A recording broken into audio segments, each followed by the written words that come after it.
On Chris Deals With It, I talk about the frameworks and methods I use to clear personal, creative, and professional roadblocks. My goal is to help others bridge the gaps between where they're at now and what they want to achieve. If you're new to the show, I'm an engineer, writer, parent, game designer, leader, and reader who leverages that experience to develop creative solutions to problems. First, an AI statement that all elements of this episode are products of the author, Chris Kreuter, and made without the use of any AI tools. Welcome to episode 81 of Chris Deals With It, a query about chaos theory. At times we worry about the unpredictable impacts our actions may or may not have. What if our actions are like the butterfly effect? A small thing we do in one place and time having far-reaching effects in another. Are our worries warranted? And what perspectives might help us worry less? The butterfly effect is an example used to explain chaos theory. Chaos theory attempts to describe systems where small initial changes occur, which then have a wide range of potentially large, unexpected outcomes. Chaos theory, in its very name, implies unpredictability. It's an attempt to describe seemingly random results. It's assuming that in reality, there is an underlying order to the complex system. Like many kids who came of age during the 1990s, I was introduced to this concept in the 1993 movie Jurassic Park from the novel written by Michael Crichton. Jeff Goldblum's character, Ian Malcolm, lays it out with examples of water droplets moving across a hand, and there was his iconic line, "Life finds a way," being used to explain the unpredictable dangers in the science being used. It's challenging to look outward on such a large scale, or to predict the long-term impacts of your projects, art, mission, jobs. I don't think we should ever underestimate the importance and potential of all the incalculable small decisions and actions that we make. Something as simple as a smile, a shrug, or stoic silence in the right moment might set things in motion for outsized downstream effects that could change the universe. Or not. You probably won't ever be aware of most of those effects anyway. Only with the processing capability and intelligence of something godlike could anyone claim any sense of design anyway. As our species discovers more through scientific inquiry and the application of technology, we're better able to grasp the workings of ever larger systems. For example, increases in computing power, sensors, and communications technology has given us the ability to grasp the potential results of small variations in the many inputs to these systems, like weather prediction, financial system modeling, and political movements. There's a lot to be gained from these kinds of analyses, but it requires money, technology, coordination, and dedicated focus. So given all that, here are 8 ways where we can make these insights actionable. 1. Don't underestimate the potential impact of small gestures and actions. Often it's not just the small action itself, it's how it combines with many of the other things preceding a moment, that occur afterwards, or happen at the same time as the moment. Your actions live in a world with many others. Who could predict the impact? Yet, even though changes usually come in drips, your action is part of the bucket being filled, and it might end up being big enough to be the key drop that tips the bucket. 2. Are you blaming butterflies? Is the world happening to you, or are you happening within the world? Our tools of analysis continuously improve, but for all their help, we can't avoid our involvement in an infinite number of chaotic systems. That's just life. Many Buddhists believe in the theory that all of us are just aspects of a singular universe expressing itself. Ultimately, at some level, everything can be described in terms of a chaotic system. You may need to zoom far out to the level of a civilization or a planet, or zoom far in. Electrons zipping around nuclei are as difficult to predict as global weather patterns. We're just now starting to harness the powers behind technologies like quantum entanglement, large language models, and CRISPR gene editing. Who can predict where these technologies will take our society and our understanding of even larger scale systems? Number 3, your work or art will likely have unintended impacts that are mostly out of your control.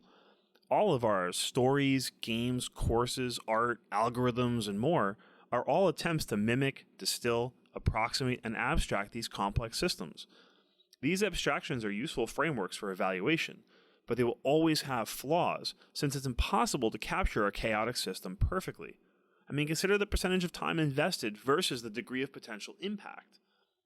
And don't let this put you in a state of analysis paralysis where you avoid making a decision because of overthinking or over-researching. Often this is driven by a fear of making mistakes, or being overwhelmed by the options, or a lack of perceived agency.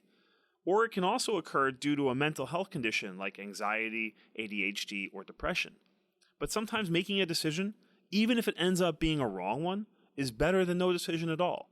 All that leads to learning, all can lead to unexpected results, both positive and negative.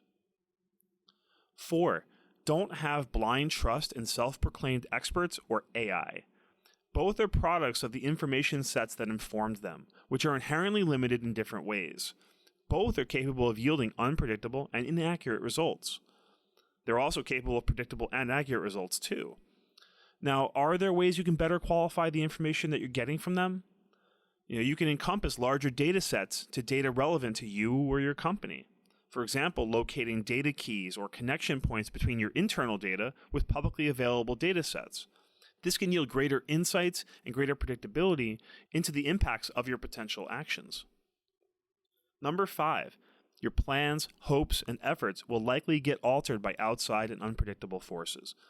Although the metrics of our work, art, or products may not achieve our hopes and expectations for them, we may not be viewing the right metrics. The more random and chaotic the inputs to a system, the more unexpected the results. So you need to be adaptable. How much chaos are you accounting for? How much can you account for it at all? Back to that butterfly example, how much are you fluttering your wings?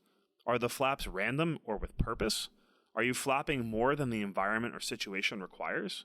You're allowed to just be the butterfly, living within its means, no concern for what is out of its control, tornadoes in faraway places, for example, and out of its ability to comprehend. You can embrace that flow state where self-evaluation and concerns for the future impacts fall away and life is lived most fully and in the moment. And understand the impacts, both positive and negative, that your actions can have if you push on an unpredictable system. Take children, for example. You can't predict when a child is going to level up in a skill, activity, or sport. Pushing them too hard or pressuring an organization to level them up too fast increases the unpredictability of the results. 6. We should remain open to unexpected influences that can change our perspective and pivot us in the direction, creation, and execution of our work. So consider the effects of your organization's structure. If it's too tight and regimented, it restricts the ability of any individual to make decisions. This results in them having less agency and therefore less incentive to pivot or enhance the company's mission. That said, complex systems tend to be more resilient. They're not beholden to the whims of small changes or elements, even if it is affected by combinations of them. Your company will likely survive any one decision. It'll likely survive if you leave. How central are you to that system? That is your locus of control. 7. Small, seemingly innocuous lapses in attention and judgment can result in devastating impacts on others. An impatient or anxiety-driven tendency could cause us to take an action that brings our attention to a more pressing reality. For example, reading a text message while driving a vehicle may seem innocuous or might just be driven by anxiety or impatience. That distraction from reality brings the risk of catastrophic impacts. And this can also work in positive ways. There's a great example of two boys on a beach in Greece. They're playing soccer and an errant kick sends the ball into the Mediterranean Sea. The ball is gone, and it drifts on the sea for days and it travels over 80 miles, where a tourist gets swept out to sea by a strong current while vacationing at this other beach. He spots the soccer ball and clings to it, waiting 18 hours until rescuers find him. Amazingly, the cause and effect get linked because the family of the boys recognizes the ball when news of the rescue hits their TV a week after they lost it. And 8, our entire existence exists as a result of eons of interactions and happenstances. How lucky are we to have a chance to play a part in this miracle of existence? This is a challenging mentality to maintain consistently, but it can help us maintain perspective, our sense of humility, of humanity, and feelings of gratefulness for where we are. So I'm going to close out today's episode with a quote from the author Sylvester McNutt III, which kind of cuts right to the point of taking action. Overthinking is the biggest waste of human energy. Trust yourself, make a decision, and gain more experience. There's no such thing as perfect. You cannot think your way into perfection, so just take action. And with that, have a great day.